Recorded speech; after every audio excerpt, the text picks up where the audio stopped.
নমস্কার বন্ধুরা, আমরা ইতিপূর্বেই দেখেছি 30টি প্রশ্নের উত্তর, যেখানে উপেন্দ্র সিংয়ের বই থেকে প্রথম 30টি প্রশ্ন আলোচনা করা হয়েছে। প্রথম দুটি চ্যাপ্টার থেকেই প্রশ্নগুলো নেওয়া হয়েছে। তারপর আমরা সেকেন্ড পার্ট অর্থাৎ 31 যে নম্বর প্রশ্ন আছে সেটা পড়ে নেব। এই প্রশ্নের উত্তরগুলো আমি হাইলাইট করে দিয়েছি। প্রথম প্রশ্নটা হচ্ছে, অর্থশাস্ত্র কে রচনা করেন? অবশ্যই কৌটিল্য, এটা সবার জানা আপনাদের। আচ্ছা, 32 নম্বর প্রশ্নতে বলা হয়েছে ইন্ডিকা ওয়াজ রিটেন বাই, অর্থাৎ ইন্ডিকা গ্রন্থটি কার লেখা? ইন্ডিকা গ্রন্থটি মেগাস্থেনিসের লেখা। Which Greek word is an anonymous sailors account of the Indian ocean ports, অর্থাৎ কোন গ্রিক গ্রন্থে ভারত মহাসাগরের বন্দরগুলোর একটি বেনামি নাবিক বিবরণ পাওয়া যায়? এটা অবশ্যই আমরা জানি যে Periplus of the Erythraean Sea, যেটার লেখকের আমরা কোনো খোঁজ পাই না। নেক্সট প্রশ্ন হচ্ছে, Fa Hien visited India during the reign of, Fa Hien কার রাজত্বকালে ভারত সফর করেছিলেন?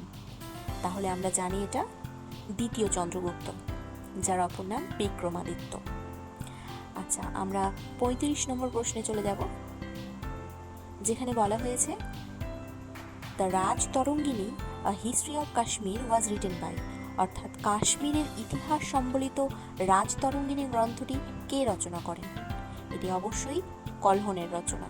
রাজতরঙ্গিনী 8টি তরঙ্গ সম্বলিত, অর্থাৎ 8টি এর অধ্যায় রয়েছে।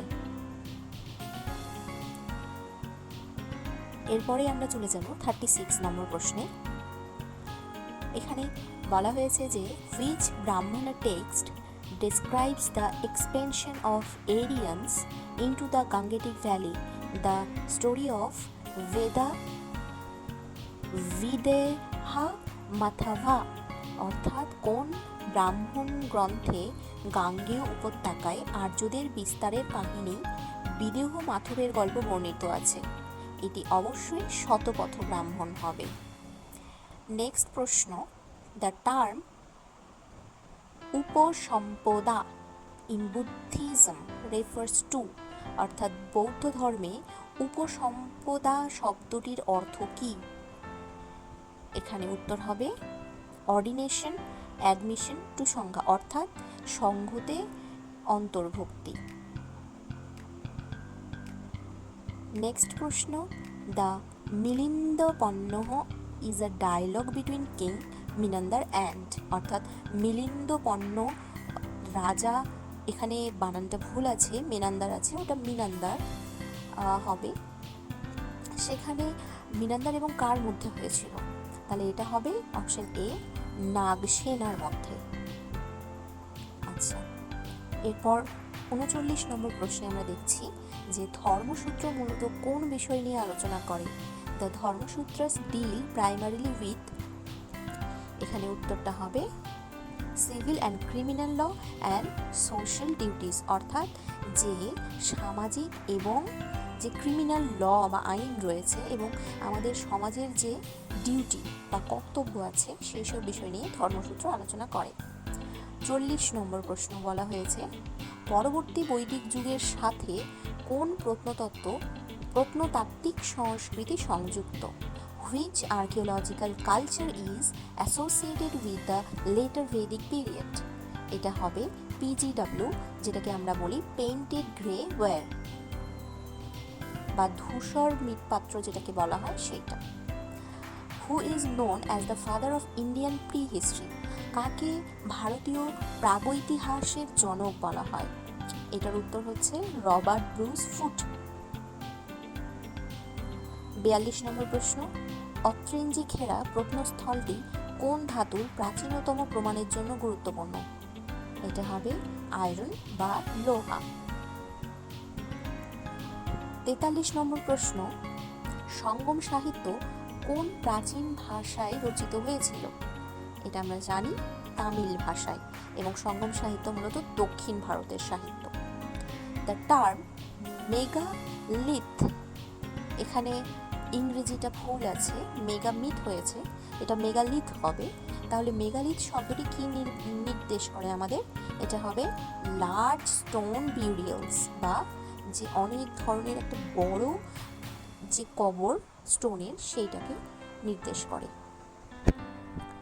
Which Puranas are considered most reliable for the genealogies of Guptas and Andhra dynasties? অর্থাৎ গুপ্ত এবং অন্ধ্র রাজবংশের তালিকার জন্য কোন পুরাণগুলো সবচেয়ে রাজবংশের যে বংশ তালিকা আছে তার জন্য কোন পুরাণগুলো সবচেয়ে বেশি নির্ভরযোগ্য? সেটা হচ্ছে বায়ু এবং মৎস্য পুরাণ, অপশন বি। এরপর 46 নম্বর প্রশ্নে বলা হয়েছে ভারতের প্রাচীনতম পাঠোদ্ধারকৃত শিলালিপিগুলো যেগুলো অশোকের, মূলত কোন ভাষায় লিখিত? এগুলি প্রাকৃত ভাষায় লিখিত। আচ্ছা, নেক্সট প্রশ্ন। এই প্রশ্নটা এবারে এসএসসি পরীক্ষায় এসেছিল, 47 নম্বর প্রশ্নটা, যে কোন সাতবাহন রাজা গাথা সপ্তশতী গ্রন্থটি রচনা করেছিলেন?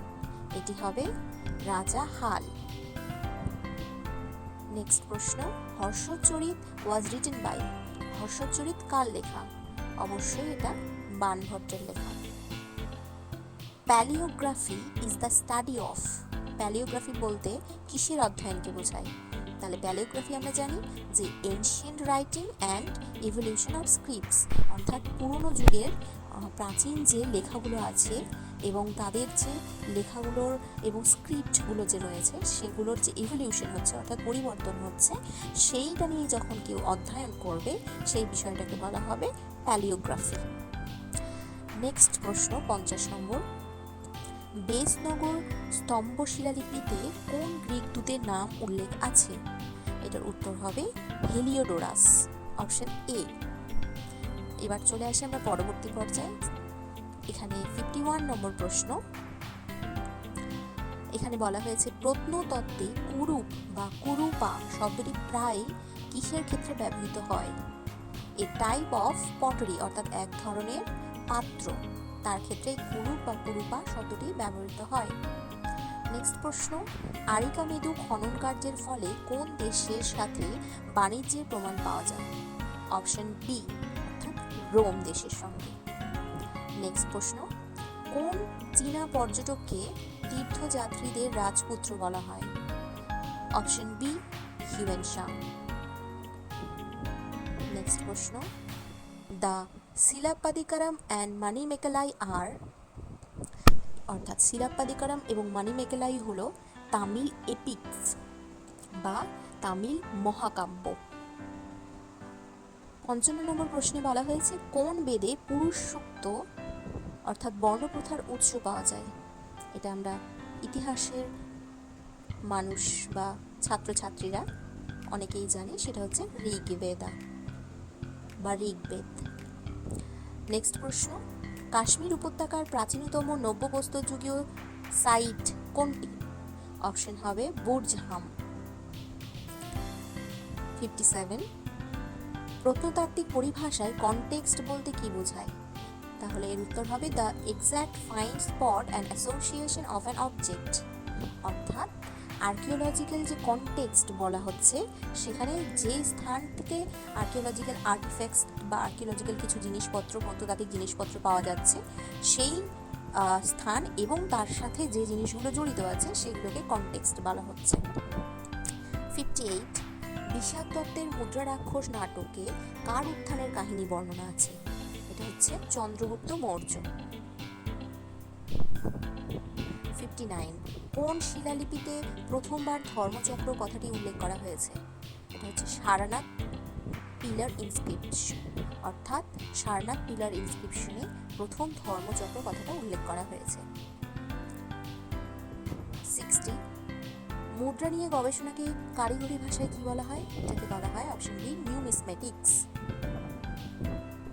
Which text is known as the fifth Veda? এখানে পঞ্চম বেদ মহাভারতকেও বলা হয়, আবার আরেকটা বিষয় হচ্ছে পঞ্চম বেদকে এখানে এখানে যে অপশন সি দেওয়া আছে ইতিহাস পুরাণ, সে বিষয়েও আমরা জানতে পারি। যেমন এখানে বলা হয়েছে যে ছান্দোগ্য উপনিষদে এই ইতিহাস পুরাণকে পঞ্চম বেদ হিসেবে উল্লেখ করা হয়।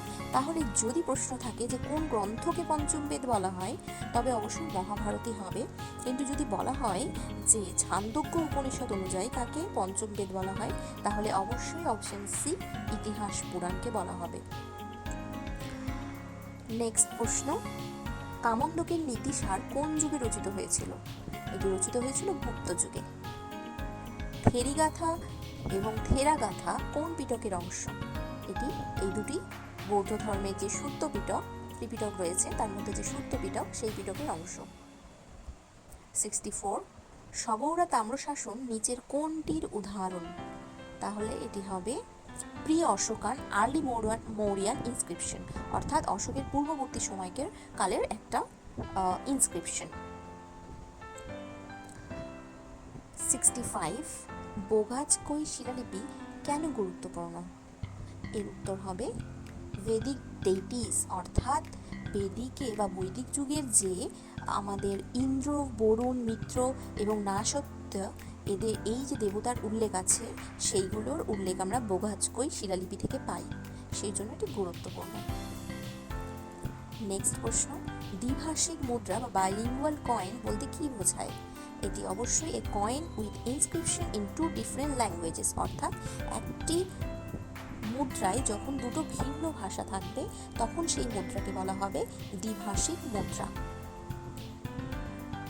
নেক্সট প্রশ্ন, দেবী চন্দ্রগুপ্তম নাটকটি কার লেখা? দেবী চন্দ্রগুপ্তম নাটকটি বিষাদ দত্তের লেখা। 68 নম্বর প্রশ্ন হচ্ছে, বিক্রমাঙ্ক দেবচরিত গ্রন্থটি কে রচনা করেন? এটি রচনা করেন বিলহন। জু আর্কিওলজি আমাদের কি বুঝতে সাহায্য করে? এটা আমাদেরকে অ্যানিম্যাল ডোমেস্টিকেশন অ্যান্ড ডায়েট, অর্থাৎ পশুরা কিভাবে আমাদের গৃহপালিত হতে শুরু করে এবং তাদের খাদ্য এবং কিভাবে পরিবর্তন হতে শুরু করে, অর্থাৎ জিও মানে জুও মানে আমরা বুঝতে পারছি এবং আর্কিওলজিও মানে বুঝতে পারছি, মানে জু মানে একটা পশু বা অ্যানিমেলের সঙ্গে তার যোগ আছে। তাহলে এটার উত্তর হবে বি। নেক্সট প্রশ্ন, অশোকের কোন শিলালিপিতে কলিঙ্গ যুদ্ধের বর্ণনা আছে? তাহলে অশোকের যে শিলালিপিতে কলিঙ্গ যুদ্ধের বর্ণনা আছে সেটি হচ্ছে অপশন বি। মুখ্য রক এডিক্ট যেটা বা মেজর রক এডিক্ট 13, সেখানে কলিঙ্গ যুদ্ধের বর্ণনা আছে। আমরা যখন অশোকের ধম্ম শিলালিপি এবং অশোক নিয়ে মৌর্য সাম্রাজ্য নিয়ে আলোচনা করব তখন এই প্রশ্নগুলো আসবে। এখানে যেহেতু সোর্স নিয়ে আলোচনা করা হচ্ছে, অর্থাৎ ইতিহাসের যে তথ্যসূত্র সেইটা নিয়ে আলোচনা করা হচ্ছে, সেই জন্য এই প্রশ্নগুলো দেওয়া হয়েছে। নেক্সট প্রশ্ন হচ্ছে, কোন লিপি ডান দিক থেকে বাম দিকে লেখা হয়? এটি হবে খরষ্টি লিপি, অপশন বি। আচ্ছা, নেক্সট প্রশ্ন, বৌদ্ধ ধর্মে নিদান বা নিদুস বলতে কি বোঝায়? এখানে রিবার্থ অ্যান্ড কশন, অর্থাৎ পুনর্জন্মকে বোঝানো হয়েছে। নেক্সট প্রশ্ন, মেহরৌলি লৌহস্তম্ভ শিলালিপিটি কোন রাজার সাথে যুক্ত? এটা অবশ্যই হবে চন্দ্রগুপ্ত যুগ, যেটাকে আমরা চন্দ্র বলছি।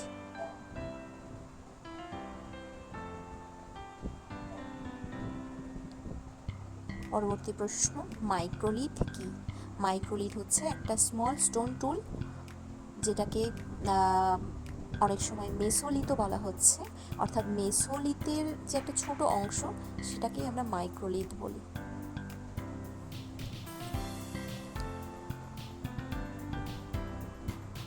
নেক্সট প্রশ্ন 75, গুণাঢ্য রচিত বৃহৎ কথা যে গ্রন্থটি কোন ভাষায় লেখা হয়েছে? এটি পৈশাচী ভাষায় লেখা হয়েছে। এবার চলে আসবো আমরা পরবর্তী পর্যায়ে। আচ্ছা, 76 নম্বর প্রশ্নে বলা হয়েছে, উপপুরাণ শব্দটি কি নির্দেশ করে? এটা একটা মাইনর পুরাণ, মেজর নয়। উপপুরাণ কথাটার অর্থ হচ্ছে উপ, সেখান থেকে আমরা বুঝতে পারছি যে ওটা মুখ্য নয়, মানে প্রধান নয়, গৌণ একটা পুরাণ। 77, সিন্ধু সভ্যতা কে আবিষ্কার করেন? সিন্ধু সভ্যতা আবিষ্কারের ক্ষেত্রে আমরা দুজনের নাম পাই, দয়ারাম সাহানি ও রাখাল দাস বন্দ্যোপাধ্যায়। এখানে যেহেতু দুজনেরই নাম দেওয়া আছে তাই আমাদেরকে অপশন এটাই চুজ করতে হবে। 78, সুশ্রুত সংহিতা কোন বিষয়ে মূল ভিত্তি বা আকর গ্রন্থ? এটা আমরা জানি, এটা সার্জারি বা মেডিসিন, যেটাকে চিকিৎসা শাস্ত্রের গ্রন্থ বলা হয়, সেইটি। 79, ডেন্ড্রোক্রোনোলজি পদ্ধতিতে কিসের মাধ্যমে সময় নির্ণয় করা হয়? এটা হচ্ছে ট্রি রিংস, অর্থাৎ গাছ যখন কাটা হয় তখন দেখা যাবে গাছের মধ্যে বিভিন্ন একটা রিংয়ের মতো বা গোল বৃত্তের মতো কিছু অংশ থাকে, সেইগুলো দেখে যখন সময় নির্ণয় করা হয় তখন তাকে বলা হয় ডেন্ড্রোক্রোনোলজি। 80, পেরিয়া পুরাণাম কোন ধর্মীয় ঐতিহ্যের অন্তর্ভুক্ত? এটি শৈবিজম, নায়ানার্স অর্থাৎ শৈব নায়ানার যারা, তাদের সঙ্গে পেরিয়া পুরাণাম এই যে ঐতিহ্য বা ট্র্যাডিশন সেটা যুক্ত। 81, কোন স্থানটি উচ্চ পুরাপ্রস্তর যুগীয় গুহাচিত্রের জন্য বিখ্যাত? এটির উত্তর হবে ভীমবেটকা। তাহলে এখানে প্রশ্ন হচ্ছে, মহাভারতের মৌসল পর্ব নিচের কোন ঘটনার বর্ণনা দেয়? এখানে উত্তরটা হবে দ্য ডিস্ট্রাকশন অফ ইয়াদাভাস। এখানে উত্তরটা দেওয়া নেই, সেটা হচ্ছে অপশন বি হবে, মানে যাদব যে রয়েছিল, যারা ছিলেন যাদব বংশের, তাদের ধ্বংস, সেই বিষয় সম্পর্কে মৌসল পর্বে বলা হয়েছে। নেক্সট প্রশ্ন হচ্ছে, অলবিরুনির লেখা হচ্ছে আল হিন্দ বা তহককি হিন্দ গ্রন্থটি কে লিখেছেন? সেটি লিখেছেন অলবিরুনি, অপশন বি। অর্থশাস্ত্রে কুপ্প শব্দটি দিয়ে কী বোঝানো হয়েছে? সেটি বোঝানো হয়েছে ফরেস্ট প্রডিউস, অর্থাৎ বনের মধ্যে থেকে যা কিছু পাওয়া যায় বন থেকে, সেই সমস্ত বিষয়কে কুপ্প বলা হয়েছে। Which text provides information on 16 মহাজনপদাস, অর্থাৎ 16 মহাজনপদ সম্পর্কে আমরা কোথা থেকে জানতে পারি? আমরা জানতে পারি অঙ্গুত্তর নিকায় থেকে এবং ভগবতী সূত্র থেকে, অর্থাৎ বি অ্যান্ড এ দুটো থেকেই আমরা জানতে পারি। নাট্যশাস্ত্র কে রচনা করেন? নাট্যশাস্ত্র রচনা করেন ভরতমুনি। প্রত্নতত্ত্বে ইন সিটু বলতে কি বোঝায়? প্রত্নতত্ত্বে ইন সিটু বলতে বোঝায় ইন ইটস অরিজিনাল প্লেস, মানে এটার যেটা তার প্রধান স্থান বা তার সঠিক স্থান, সেইটাকে বোঝায়, অপশন এ। নানাঘাট শিলালিপি কোন রানীর সঙ্গে সম্পর্কিত? নানাঘাট শিলালিপি কোন রানীর সঙ্গে সম্পর্কিত? সেটি হচ্ছে নাগানিকা যে রানী, তার সঙ্গে সম্পর্কিত। এ বিষয়ে আমরা পরবর্তীকালে অনেক ডিটেইলসে আলোচনা করব। এখানে যেহেতু এমসিকিউ প্র্যাকটিস হচ্ছে, সেই জন্য ডিটেইলস আলোচনা করছি না। 89 নম্বর প্রশ্ন, পাণিনির অষ্টাধ্যায়ী কোন বিষয়ের ওপরে লেখা গ্রন্থ? এটা হচ্ছে গ্রামার, অর্থাৎ ব্যাকরণের উপর লেখা। The first systematic history of ancient India, early history of India was written by, অর্থাৎ প্রাচীন ভারতের প্রথম যে সুশৃঙ্খল ইতিহাস, সেটা কে লিখেছিলেন? সেটা লিখেছেন ভিনসেন্ট স্মিথ। ঐতিহাসিক ভূগোল বা হিস্টোরিক্যাল জিওগ্রাফির মূল বিষয়বস্তু কি? এটার মূল বিষয়বস্তু হচ্ছে identifying ancient places, names and territorial boundaries, অর্থাৎ প্রাচীনকালের যে স্থান, তার নাম এবং তাদের টেরিটোরিয়াল বাউন্ডারিজ কী ছিল সেই বিষয়ে জানা। মহাপ্লাবন বা বিরাট বন্যার বর্ণনা কোথায় আছে? সেটা হচ্ছে শতপথ যে ব্রাহ্মণ, সেই ব্রাহ্মণে আছে। আচ্ছা, নেক্সট প্রশ্ন, আমরা শেষের দিকে চলে এসেছি, যে হাতিগুম্ফার শিলালিপি কোন রাজার সঙ্গে যুক্ত? এটি হচ্ছে কলিঙ্গ রাজা খারবেলের সঙ্গে যুক্ত।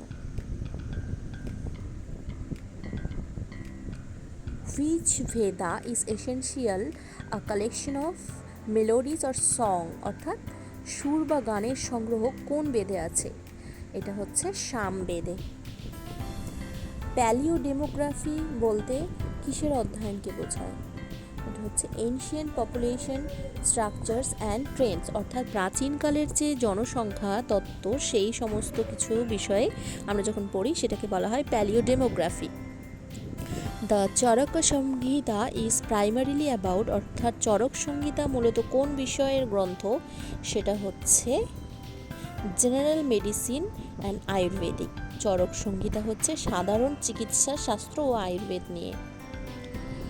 সিন্ধু সভ্যতার কোন স্থানে ডকইয়ার্ড বা পোতাশ্রয়ের প্রমাণ পাওয়া গেছে?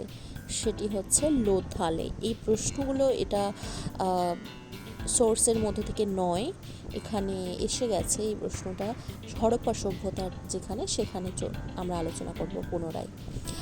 আচ্ছা, দশকুমার চরিত গ্রন্থটি কে রচনা করেন? এটা রচনা করেন দণ্ডিন দশকুমার চরিত। কোন শিলালিপিতে স্পষ্টভাবে অশোক নামটি উল্লেখ করা হয়েছে? শুধুমাত্র দেবনামটিও নয়, এটা হচ্ছে এই যে মাস্কি, গুর্জারা, নিতুর এই সমস্ত যে শিলালিপি সেখানে অশোক নামটি উল্লেখ করা হয়েছে। এবং শেষ প্রশ্ন হচ্ছে আজকে যে ইতিহাস চর্চায় সাবলটার্ন বা নিম্নবর্গীয় দৃষ্টিভঙ্গির মূল উৎস কোনটি? তাহলে এখানে আমরা যে চারটি অপশন আছে তার মধ্যে অপশন বি হবে যে voices of the marginalised and oppressed, অর্থাৎ যারা অনেক বেশি নিপীড়িত এবং নিচু বা নিম্ন শ্রেণীর মানুষ, তাদের যে মূলত বক্তব্য, সেই বিষয়টাই হচ্ছে নিম্নবর্গীয় দৃষ্টিভঙ্গির মূল উৎস। তো আজকে আমরা পুরো 100টা প্রশ্ন আলোচনা করলাম। অবশ্যই এই প্রশ্নগুলো আপনারা আশা করছি আপনাদের পড়াশুনোর ক্ষেত্রে কাজে লাগবে প্রিপারেশনের জন্য, এবং পরবর্তীতে আমরা আরও সমস্ত বিষয়ে আলোচনা করব। আমার চ্যানেলটাকে দয়া করে আপনারা সাবস্ক্রাইব, লাইক এবং যা যা কিছু ভুল বা কোনো কিছু সংশোধনের থাকলে আমাকে কমেন্ট করে জানাবেন। ধন্যবাদ।